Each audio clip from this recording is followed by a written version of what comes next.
In the Idaho 4 case, there are always persisting questions about potential parallels between Bryan Kohberger and BTK. Are they supported? This requires a deep dive into BTK, Dennis Rader. We have someone who spoke to famous author of a book about Rader, Dr. Katherine Ramsland, to help us.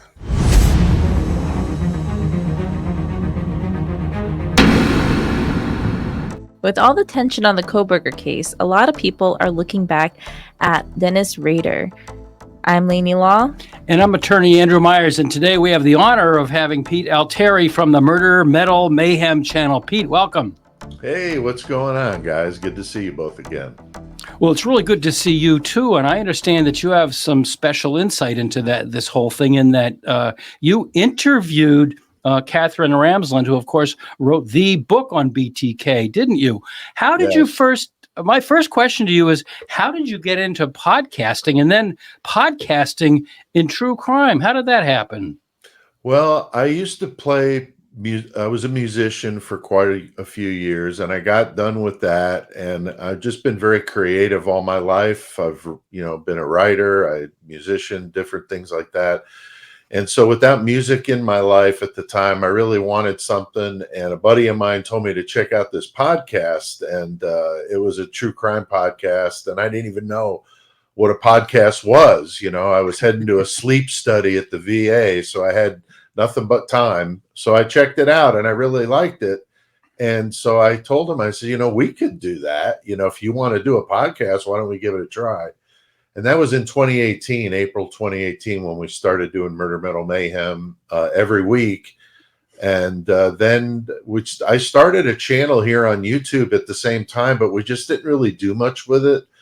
Just was too busy. I had a full-time job and life and everything. So I just became semi-retired this last fall. So that's when I said, let me try to see if I could get in here and make something happen with this YouTube channel. And I started in early December, went from 174 subscribers to like 4,300. So wow, in like 2 months, it's been really amazing. I never expected it to happen. I was getting ready to write a book and I put that on the burner while I'm dealing with this.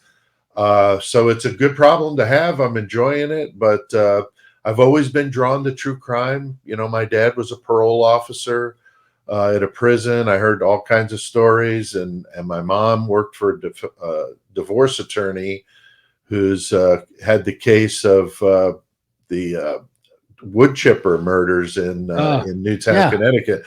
So I've been around true crime for a really long time and just always been fascinated with it. And so when I started doing the 666 seconds videos on the channel, I thought, well, let me pick like current cases, because on the podcast we do solved cases. So doing Idaho 4 and Delphi and the Kansas City 3 and all sorts of wild stories. And so that's how I ended up here today.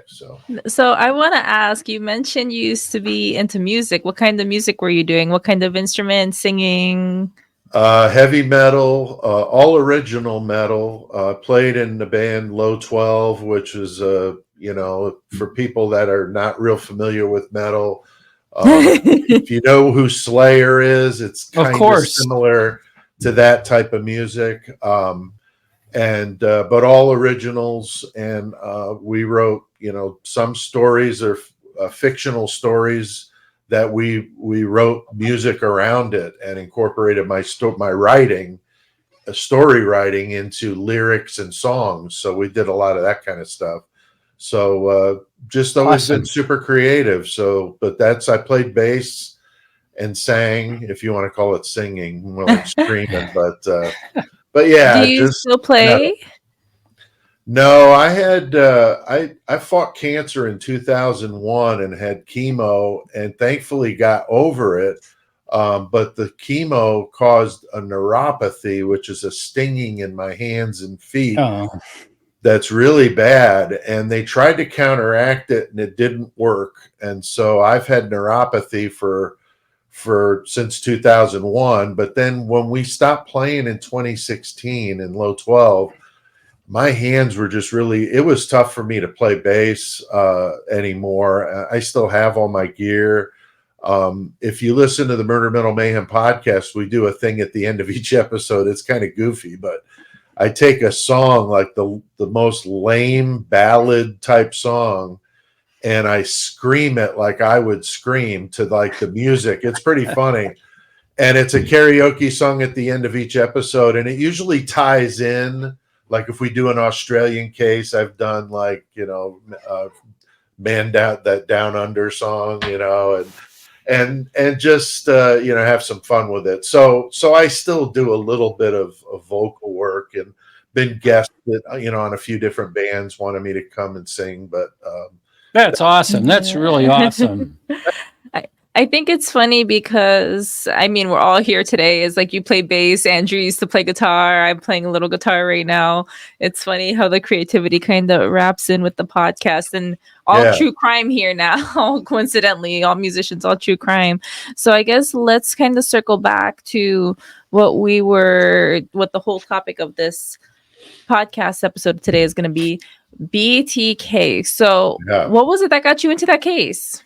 It's a crazy case. Well, we were just talking about my band, Low 12. I was working on a song, and I was researching on the internet some serial killer cases that had not yet been solved. And I stumbled upon that Bind, Torture, Kill, and that just drew me right in. I'm like, whoa, what's that about? And I read about this. It was from Charlie Otero, who was one of the survivors of the family that was murdered by BTK in the first set of murders. But anyway, Charlie wrote this piece about it and had a website trying to find BTK. And I'm like, oh, this is so cool. Like, nobody's even going to know about this, so I wrote this song. And then it wasn't like 2 weeks later that he got caught. And I was just like, now everybody's going to think that I wrote the song because now he's been in the news and he's all, well known. I'm like, no, I wrote it before anybody really outside of that Wichita area really knew who he was. So it was just from writing a song. And then I've always been engrossed and interested in, the true crime stuff. And so his story just fascinating, but that's how it started. Yeah, Pete, you actually did an interview with Dr. Katherine Ramsland, who teaches at the DeSales University. Mm-hmm. And we all know that's where BK went. But she actually got the confidence of Dennis Rader, the BTK. She actually got his confidence and wrote a book about him, an amazing book for true crimers. If you haven't read it, it's like, I would say it's one of the top books that you have to read. But how did you ever get her confidence to do an interview with you? I just asked her. No. That's just as simple as that. Just like, Andy, when you're talking about a girl you want to date, you just go up and you ask her. So... And then they say no. Right. And then you never ask anyone again. In all honesty, though, I did just ask her, but I looked her up on Facebook and saw she had a Facebook page. And I looked and, it shows common friends. Mm-hmm. And we had 3 or 4 common friends. Really?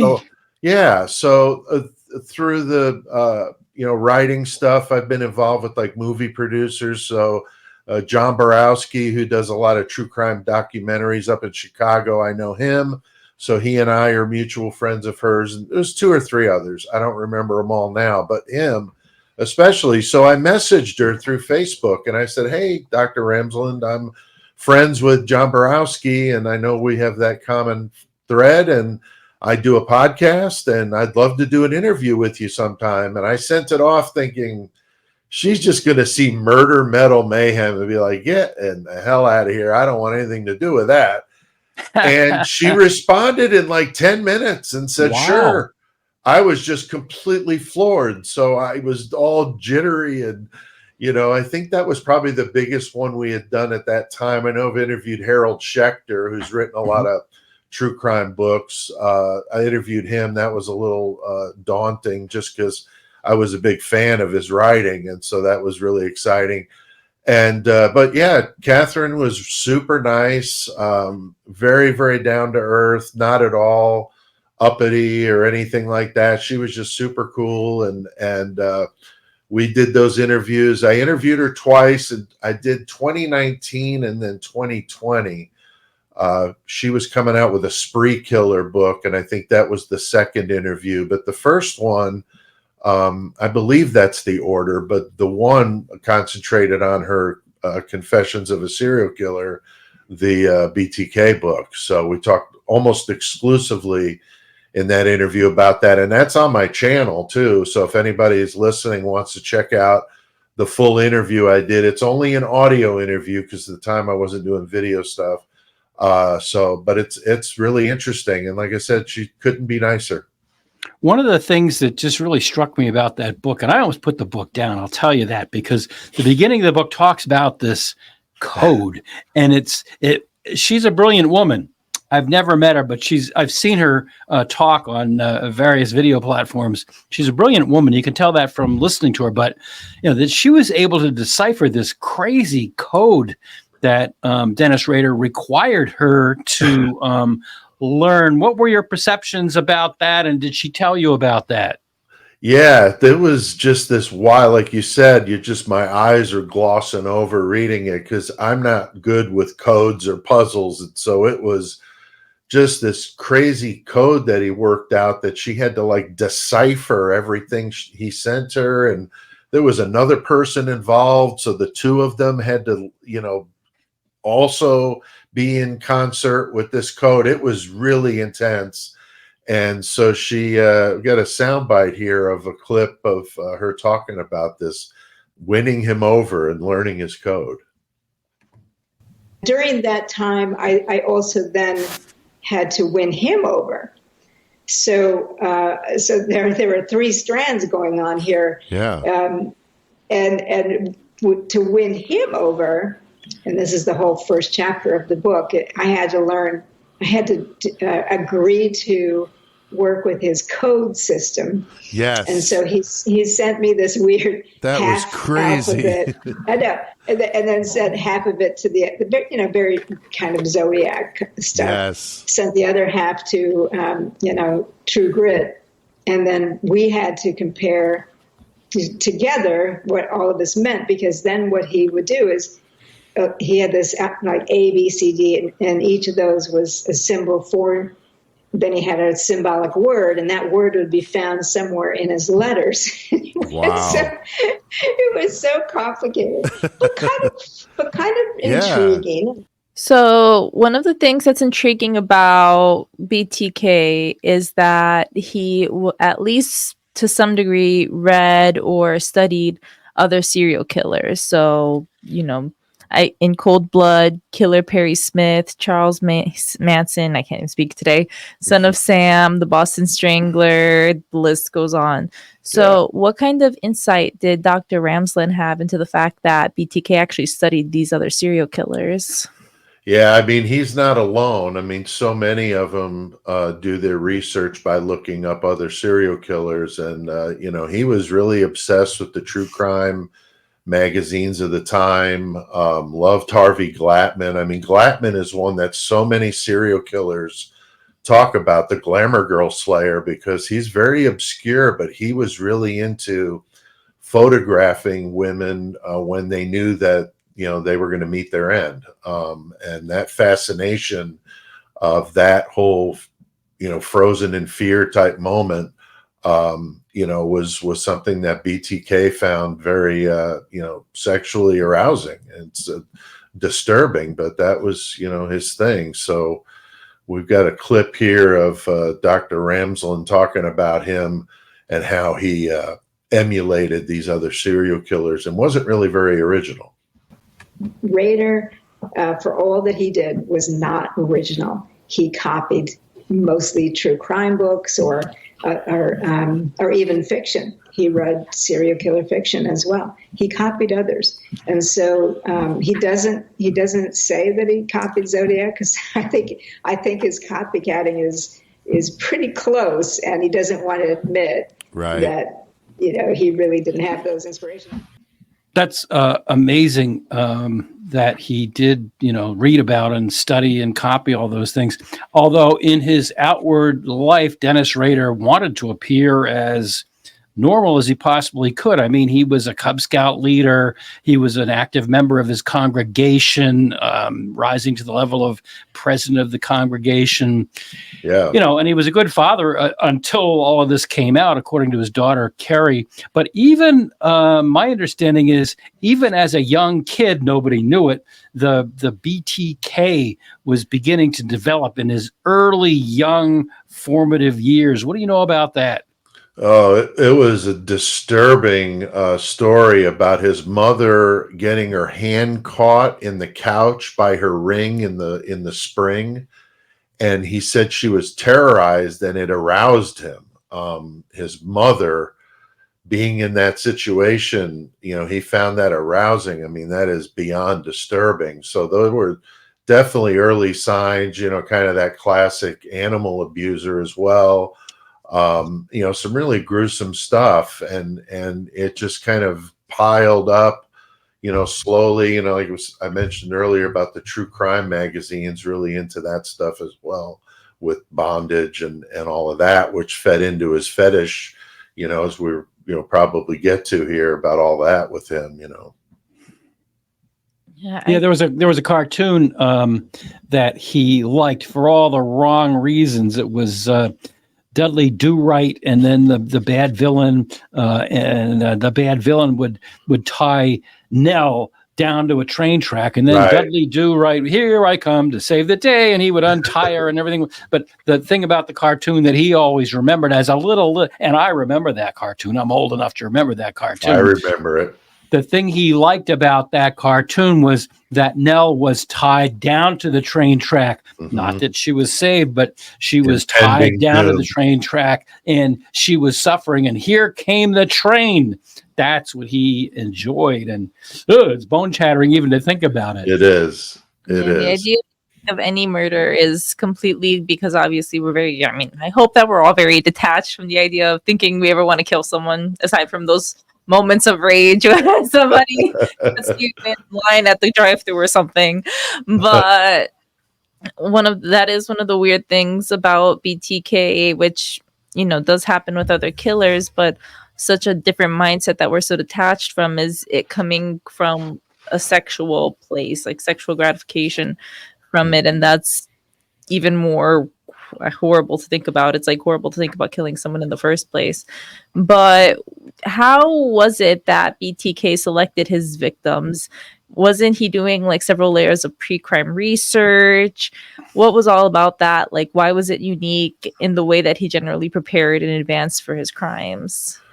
Well, he called them projects, so he really took it seriously. There was at least one that I remember was somewhat random, that he just saw her on the sidewalk and just said, "That's her," So it was kind of an intuition thing. But he also, once he established who that person was, his next project, he came up with project names, and so he was very, very detail oriented kind of a guy. And then he started following them, getting their habits when they come home. If there's a husband or a boyfriend coming around, kids, dogs, he stayed away from dogs after that first home. Then he ran into the dog. And he became very, just kind of honing his craft. It's sick, but, just like somebody who makes, woodworking and cabinets and stuff, they start out and they get better and better. And he was, learning from his mistakes. I mean, he was leaving no DNA, or I'm sorry, he was leaving DNA, but he was not leaving the classic, clues behind to solve the case, and that's what made him fascinating. Yeah, I just wanted to jump in here and say that, as much as he planned all these things, and he went through different phases before, he did what he did. He would, identify the people and then follow them and then stalk them and then, get up the gumption to do it. But as you said, he did make mistakes. And what did he do to learn from those mistakes? Well, I think he just, he tried to do better recon. He, like I said, the first house, with the Oteros, there was a dog. He didn't expect the dog there. The husband was home. So, that, obviously changed things up. And then there were 2 kids there. So now you went from 1 to 4, and he decided to go with it, which is surprising. You would think in that kind of situation, you'd back out and maybe regroup, but he seemed to not. But then, he just did more homework, more intense, and tried to find, victims that were, in situations where they were home alone, and that was a safer bet, Right. So our perspective on this case, it happened from 1974 to 1991, which for a lot of people is crazy to even think about. Even for me, a lot of people can't imagine a world without all the cell phones and technologies, all the Ring doorbells that we have.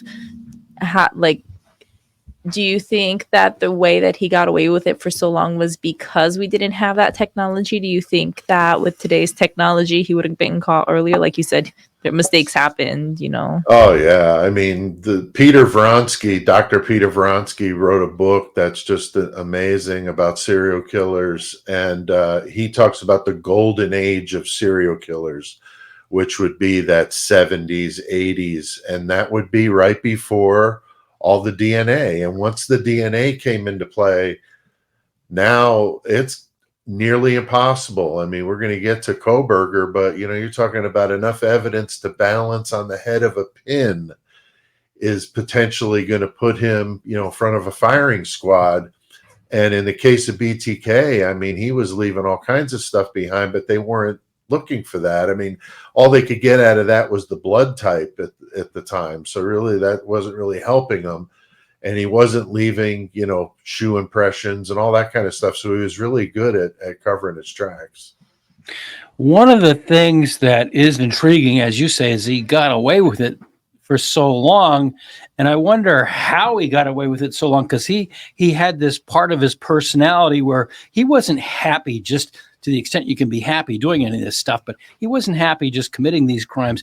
He had to have it be known. And when it was in the newspaper that maybe it was somebody else, or maybe the murders weren't all connected to him, he was actually going out and writing letters to the newspapers and leaving notes in books in the library and calling editors and saying, go over and get that. So I just found that to be a kind of disturbing thing, that he just had this need to be known as he made up the name BTK. That's right.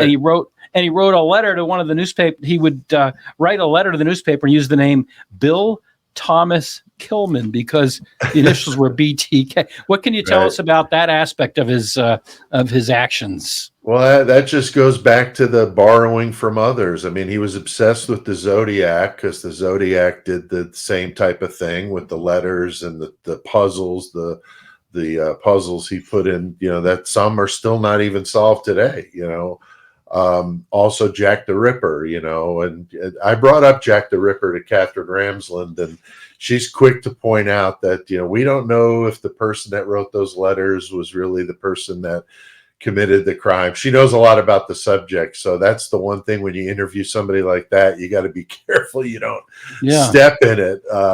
But yeah, he just emulated the serial killers that like to taunt the police through letters. And, he wanted to be the smartest guy in the room. And that's how a lot of them are, the extreme narcissism type of stuff. And he just, his hubris though would do him in at the end. But yeah, he was all about, telling everybody what he did and in the form of letters to the police to kind of taunt them and to trying to see if they can catch him. Mm-hmm. And all of this leading to his capture. Now, can you take us through the legal process? And Andy, if you have anything you want to add on into this, of course, you can add too. But wasn't his family surprised? They had no idea that any of this was going on, I imagine.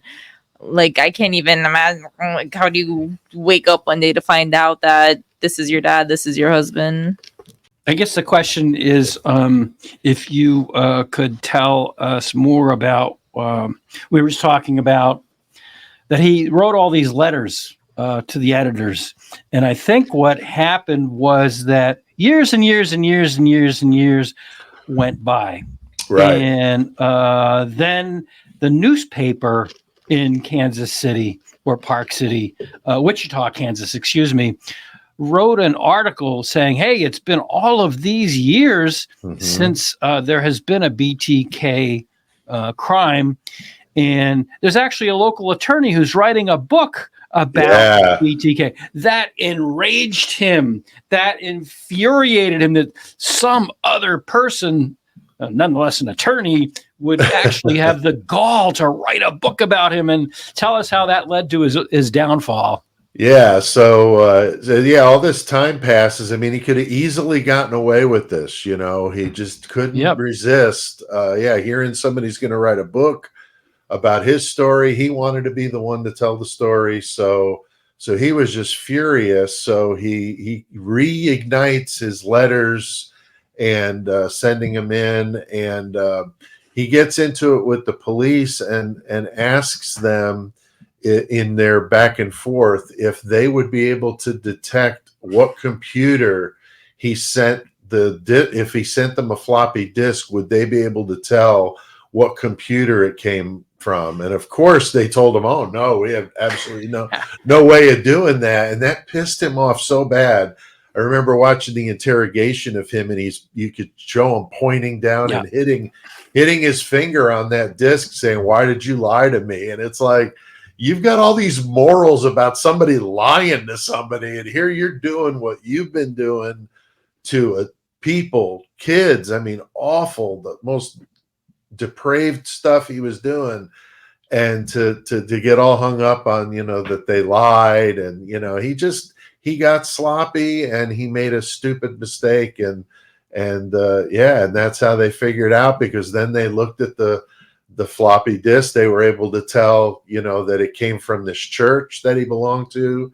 And even I think his initials or something, and they were able to look up on the website. So, oh my God, it's the whatever metadata. His title was, though. Yeah, I think we all know about metadata, or we should now, because it leaves an invisible fingerprint, an electronic finger. I guess back in 2004, when all of this happened, people just didn't understand metadata, and Lainey knows more about it than me because she's a techie type of a person. But this floppy disk, they said, just send us, don't bother with the paperwork, just send us a floppy disk.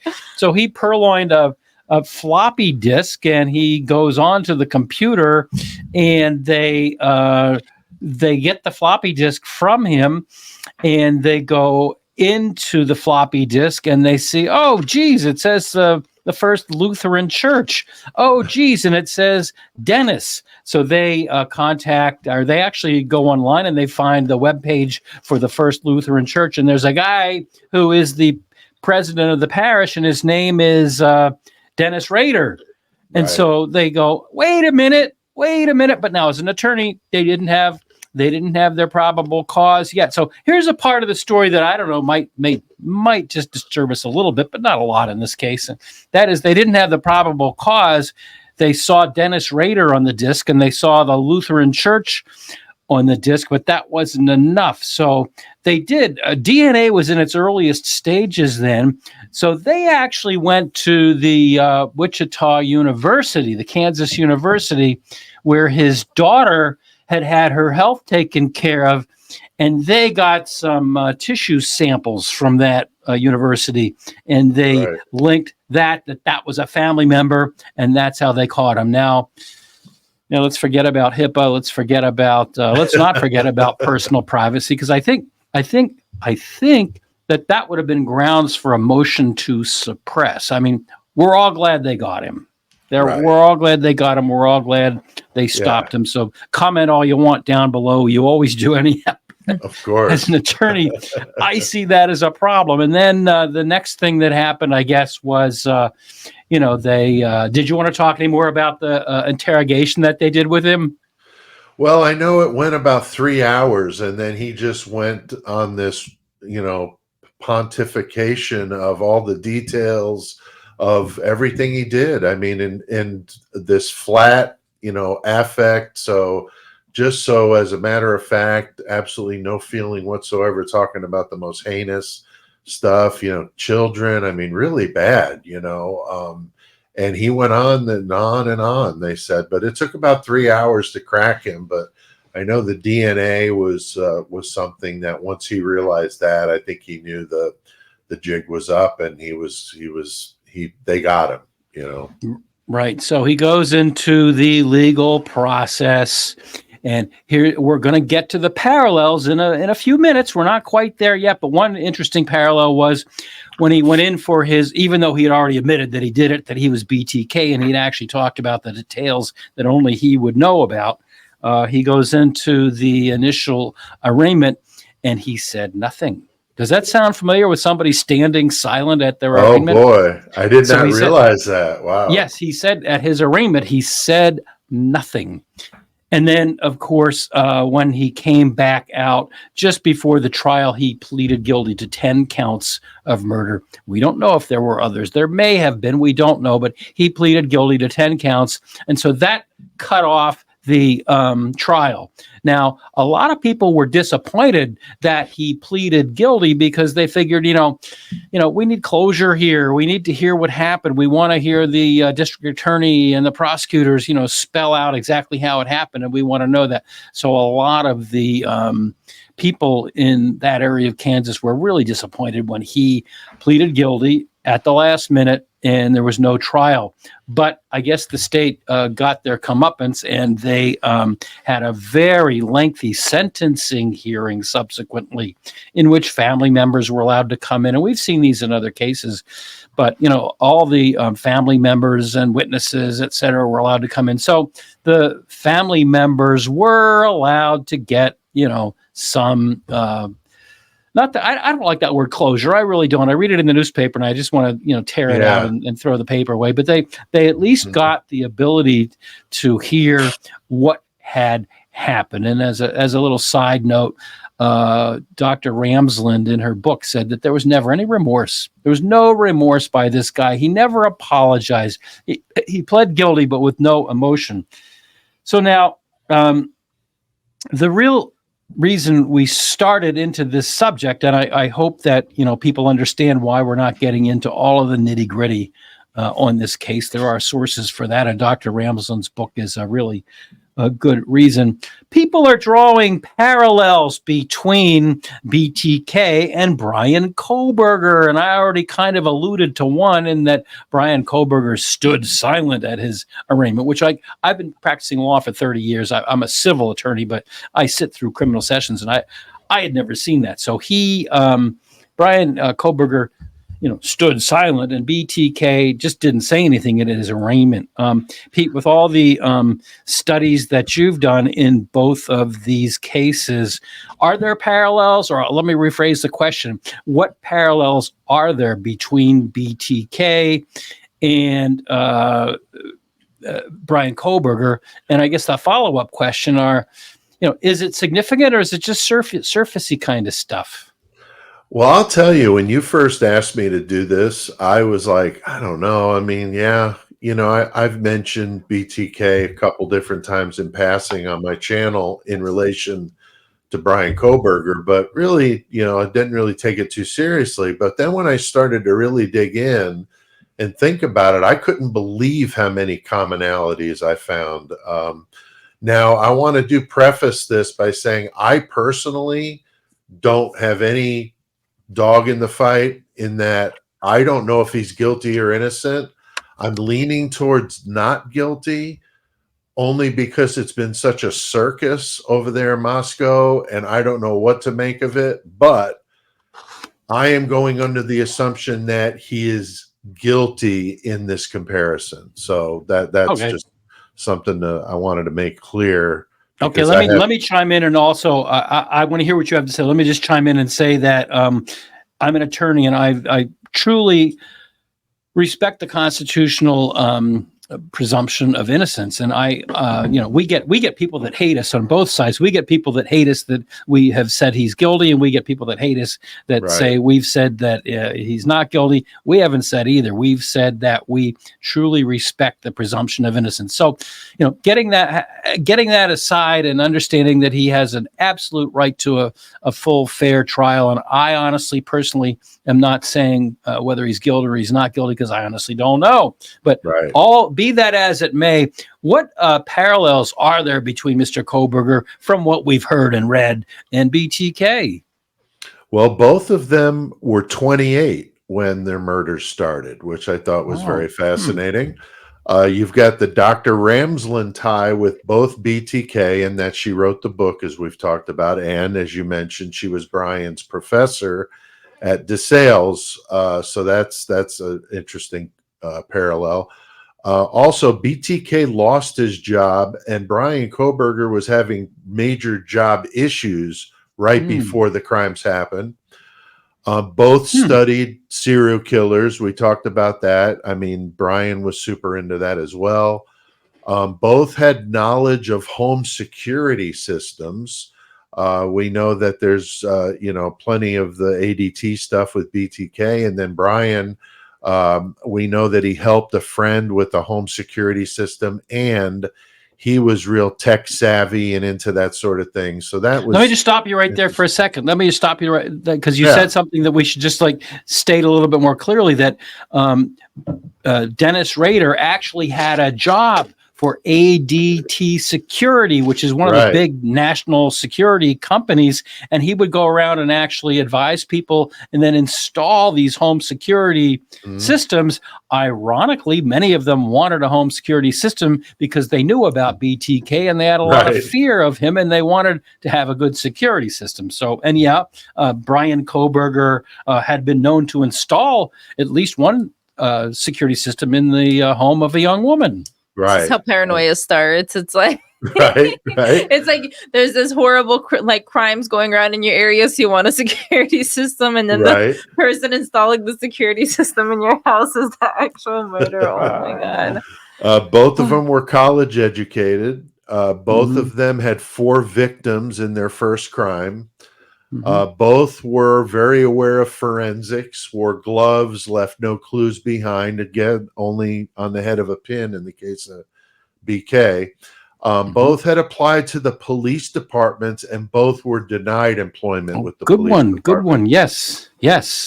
Both stalked and studied their victims. Again, I am not saying that I think Bryan did that, but that's been one of the claims, that he was stalking and studying. But I'm not with that theory, but it's just something I wanted to bring up. Well, they say that the cell phone pinged in that area 12 times. I'm not convinced about that either. I'm not convinced that he wasn't just going to Walmart or some other cell tower location that would have pinged. So, but we're talking about, what the accusations are. And you're right. BTK would extensively, stalk and watch these victims. He would watch them come and go until he knew what their routine is. And that's kind of, sort of, the allegation, at least in the probable cause affidavit. Again, not saying that that's what he did, but that, you're right. That's the allegation. Absolutely. Yeah. BTK taunted the police with his letters. We talked about that. And the Papa Roger issue with, was that BK or not? We don't know. But I got thinking, what if it was, and that was his modern form of voicing his opinion, doing it through chat rooms instead of old school letter to the editor kind of thing. BTK got mad when others were going to tell his story, and Papa Roger, again, was using that chat room as a potential, voice box or, megaphone. Both kept their private lives normal, and BTK gets into this whole cubing idea. I know I talked with Dr. Ramsland about that, how he looked at his life as a cube, and each face of the cube, he could act a different way to achieve a different goal. And then the last one, this is really wacky And it's really a weird coincidence, but Bryan Kohberger's initials are BCK, not BTK, but BCK. And I thought that was kind of wild. I know that's just more silly a coincidence, but Well, it's not that silly because BTK, did he not have a thing about the number 3? And he would, sometimes these crimes would be committed on the 3rd of the month or the 9th of the month. And sometimes the people that were his victims would live at 223 certain streets. So he actually had that kind of what do they call it? Numerology or a numismatic? I can't even say the word. But he kind of had a thing with the number 3. So no, it's not that unusual when he himself had that. I think you hit them all, but I had a couple of more. You did mention that they both had their degrees. They were similar. They weren't exactly the same, but Bryan Kohberger's degree was in criminal justice from DeSales University, and BTK's degree was in administration of justice. Now, I'm not really sure what the difference between criminal justice and administration of justice is. It's been many years since I spent a lot of time on a college campus. Right. So sure, let us know. And the other thing, and again, it's only alleged. It's only out there. It's not even in the PCA, but it's only if you read between the lines of some of the stuff that's out there. Some people say that maybe whoever committed these crimes, if it was Bryan Kohberger, had a kill kit or a hit kit. And that is something that BTK had. yes, BTK would go into these planned crimes and he had a kill kit, and the kill kit had cord. It had ligatures. It had plastic bags. It had, tape. It had, and that was his hit kit that he, was Right. proud to carry, kind of as a briefcase that people in another profession might carry. So whether or not, again, that Mr. Kohberger did it or not, that's one of the things people say. Well, he did this so quickly. He did this so quickly that how could he have carried it out unless he or whoever it was that did these crimes went in there with some kind of an organized system like that. So I don't know. I don't know if I you think know. if he did it, I think he had help. I don't see Bryan being able to pull this off alone. I gave my theory on my channel called Lambs to the Slaughter, which was a quite involved thing, but I just don't think it was done by one person. But it's not impossible. I just not finding it. It would have been the perfect storm. It would have had to go absolutely perfectly for one single person to pull this off. But I guess we'll find out. Hopefully, I agree. I agree 100%. There was an unsubstantiated report, and it was an unsubstantiated report that Bryan Kohberger had contacted and spoken to BTK, but Rader apparently, that was said not to be true. But that's something that was out there. Yeah, I did see that. The final difference that, and there may be more, and if people see more and they want to put them down in the comments, that's fine. But one of the final differences between the two is that fairly soon after the arrest, BTK admitted his guilt. But actually, this is a difference. BTK admitted his guilt after, as you pointed out, a fair amount of interrogation. Kohberger said no, and he said, I can hardly wait to be exonerated. So there's a difference. We don't know. We can't really say. Right. And we have intentionally skipped over some of the real details. They're out there. There are some pretty good documentaries about it. We have skipped over some of those only because we wanted to give a little bit of background and then focus more in on what the similarities and differences were. I know you've done a lot of research, so I don't know if you've read this or not, that maybe Mr. Kohberger, if he's the guy, or whoever it was, really doesn't make any difference. Maybe they were, doing the hit here because they wanted to become the next Ted Bundy, and that's sick. That's really sick. But I've read that. Have you read that? Well, I've read that on, that's the thing with a lot of these copycats. They're inspired by. I mean, what a thing to be inspired by. It's just so awful. But, a lot of these, like in Russia, with Andrei Chikatilo, there was another serial killer that wanted to outdo his body count, which was like 68.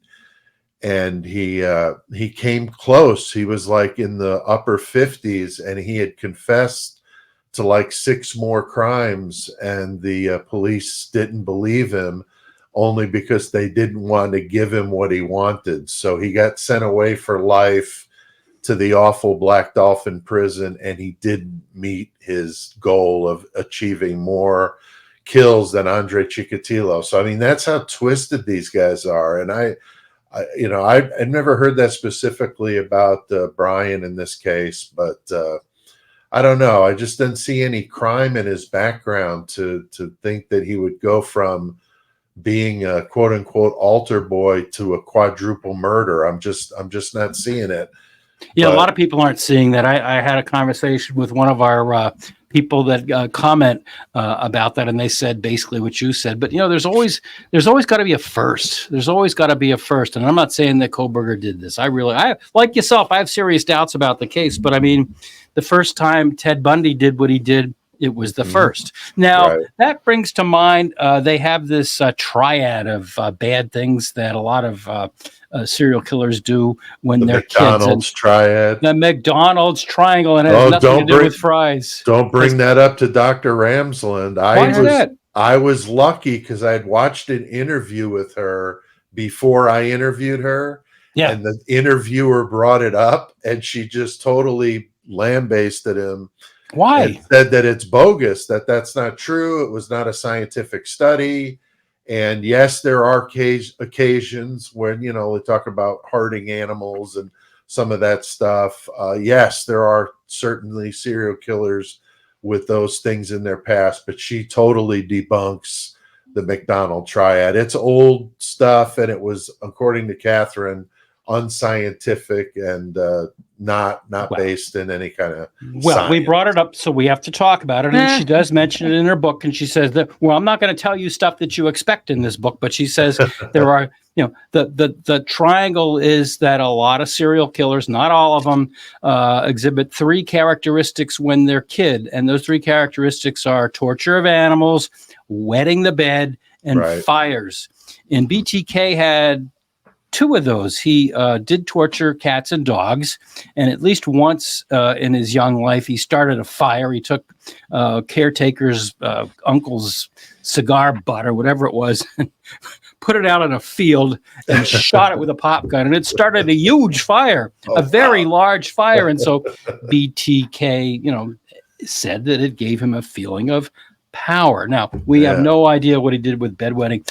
I have a question that just is something that bothers me, and it's bothered me for years, and that is not so much that these guys all study other serial killers and other subjects of true crime, and not that there are tons of people who enjoy reading about it, and it's really a fascination that's out there. But the psyche, and I don't know how any of them would feel. They might write me really nasty letters for saying this, but for all the years and years and years that the psychiatric community or the counseling community has followed these guys, and I'm glad they have, because maybe they'll get to the point, but they haven't really stopped it. They really don't even have any guidelines for figuring out who these people are and stopping them in their early years. And I don't know if you have any thoughts about that, but that's always stricken me. Catherine's written some really good articles for Psychology Today. She posts them on Facebook when she puts out a new one, and they're really good, very interesting with her insight.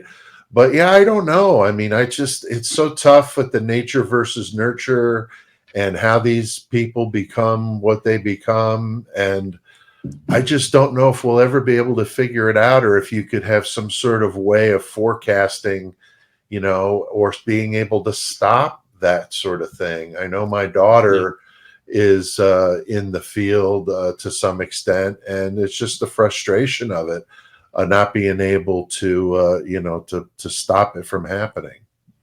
So I just don't know. I can't even imagine, because you have someone like BTK who was a relatively respected member of his community. He was in the church. People, Yeah, Gacy was the same way. I mean, all these guys, it's amazing how many of them are totally normal people. That's the worst part of it, Yeah, think it's like, I don't know. I say obviously I haven't met a murderer, but I don't know for a fact that I haven't. I hope I haven't. But these are people that are presenting normal to the people in their lives. I mean, his kid is still like shocked about the whole situation. I feel like if you have people that are this close in life that can't notice, obviously a person that's thinking like this isn't going to be outwardly trying to get help either. And if they're able to present normally, how do you even suss that out? I don't know. Well, let me say this.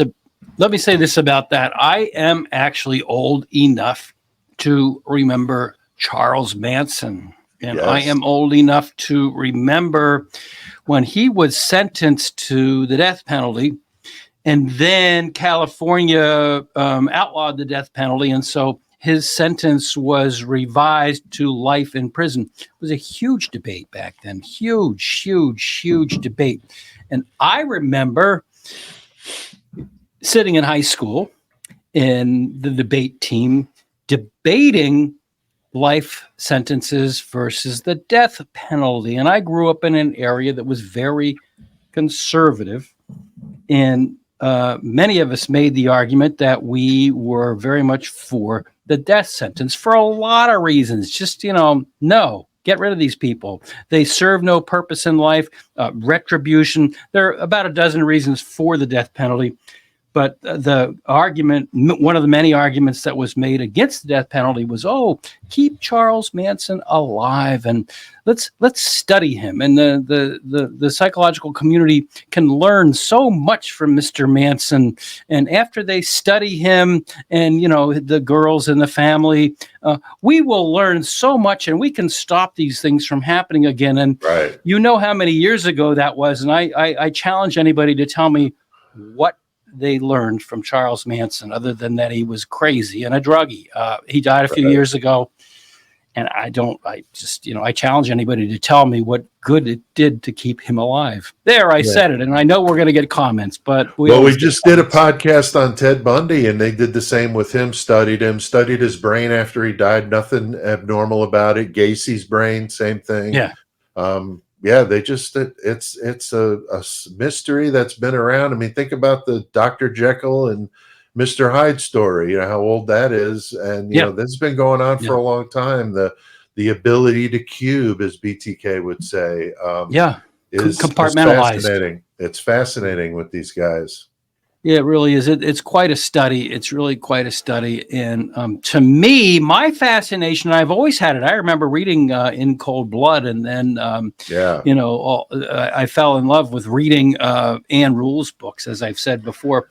But my fascination is not with what these people do, but Ann Rule would err on the side of really getting into the investigation and how the investigators went about putting all this stuff together. And many of her stories were way before DNA. So she would follow the investigative forensic techniques that were used. It's kind of like people that know me well, and now you're going to learn a little secret about me. My favorite TV show that I watch pretty much every week is Aviation Disasters. And it's not because I like plane crashes. It's the way that the NTSB and the other investigators put it all together. They go in and they find all the pieces. They find where the wingtips were, where the front, where the back, the two little black boxes, which aren't black, by the way.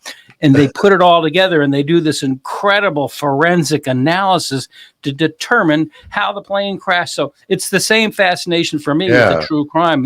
How do these investigators put it all together? Now, that element isn't so much here in the BTK case because, they only got him because of his own stupidity, as you pointed out before. Right. Well, Ann Rule used to be a cop, so that would make sense that she spent a lot of time and was the co-worker of Ted Bundy. We just talked about that in the Bundy episode, which Stranger Beside Me has got to be one of the best true crime books I've ever read. The one that she wrote about that. Let's shift gears. One of the features that we always do on this show is that we read our viewer comments. What kind of comments do you get, though?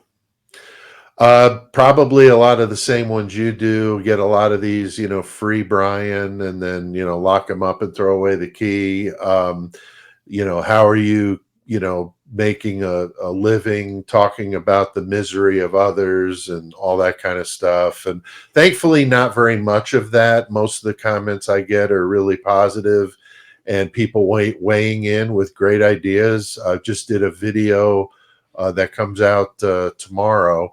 It'll be after this is already out, where I answer questions from the viewers that sent some in. So I do like to, interact, and I like to get into comments and comment back. And the trolls, I got no time for that. But there's not that much of it. Thankfully, it's pretty much either real positive or people weighing in on the case that I'm talking about. Yeah, I'd say we get the same thing. We get some really negative stuff. We get some really positive stuff. I'm sure you've gotten the same thing. There's someone out there that just really goes way, way, way deep in the Kohberger case with respect to Demetrius and the drug cartels. Yeah, I get the emails. We get all that. But I've said it before. I'll say it one more time. And that is one of my favorite other podcasters who I've never communicated with, but her name is Christina Randall. And she starts off every episode. And we're going to close this one with me paraphrasing what she says. And what she says is, be kind, be understanding, be respectful. You can say anything you want. And we've gotten some good leads in the comments. We look at the comments, we read the comments, and that's fine. But be respectful. I mean, I get comments, Pete, that people will tell me, what kind of a lawyer are you and then fill in the blank. It could be if you think Kohberger's guilty or if you think Kohberger's not guilty. I mean, what kind of a lawyer are you if you? And then they express their opinion. Express your opinion, but you don't have to personalize it. Right. I like it when they say that because I'm like, oh, you think I'm a lawyer? Yeah.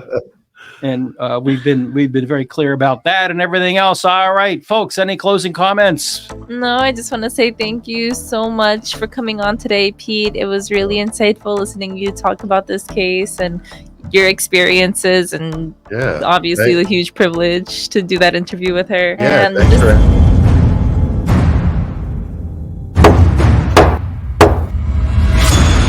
You have been watching About the Law, a production of the law offices of Andrew D. Myers in Methuen in the Merrimack Valley of Massachusetts and in Derry, just outside of Manchester, New Hampshire.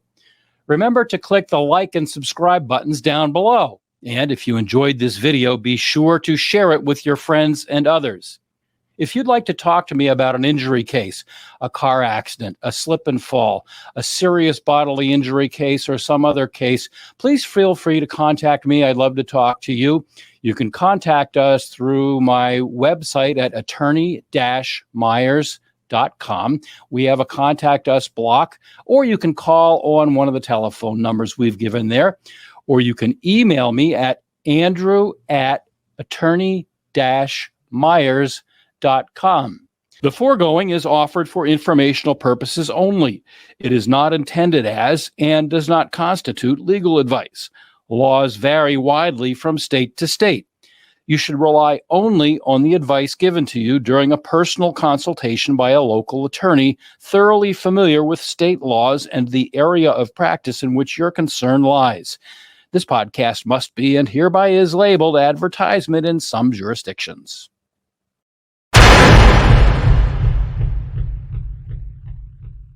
And that's that. And that's that. Do you think there are tunnels, Pete? Do you think there are tunnels? No, I don't think there's tunnels. I think